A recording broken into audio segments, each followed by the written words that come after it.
Capaian jumlah vaksin di Kabupaten Oku saat ini baru mencapai 35% dari jumlah sasaran vaksin. Dinas Kesehatan Kabupaten Oku mencatat, saat ini baru 94.300 warga di Kabupaten Oku yang divaksin. Jumlah tersebut masih jauh dari jumlah sasaran vaksin yakni 260.000 lebih masyarakat Oku. Untuk itu, pihaknya kini masih gencar melakukan serbuan vaksin bersama TNI dan Polri. Dikatakan Kabid Pengendalian Penyakit Menular Dinas Kesehatan Kabupaten Oku, Andi Prapto, dari jumlah yang sudah vaksin tersebut, paling sedikit kelompok usia lansia.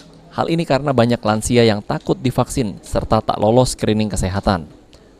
Untuk Kabupaten Ogan Komering Ulu, pelaksanaan vaksinasi sampai dengan saat ini masih terus berlangsung dan capaian kita saat ini adalah 35%.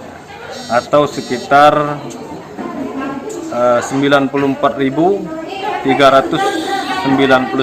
orang yang sudah kita vaksin. Dari target 269.955 orang. Termasuk lansia, kemudian pelajar, masyarakat umum dan sebagainya. Jelas kita masih 35%, artinya masih punya tugas. Masih punya banyak yang harus divaksin dan mudah-mudahan dengan ketersediaan vaksin dan vaksinasi yang saat ini gencar dilakukan baik oleh Dinas Kesehatan, oleh TNI dan Polri akan mempercepat capaian cakupan vaksinasi di Kabupaten Ogan.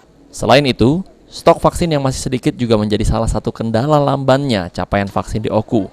Pihaknya juga melakukan upaya jemput bola terhadap vaksin di Dinas Kesehatan Provinsi agar ketersediaan vaksin di layanan kesehatan Kabupaten Oku tetap tersedia.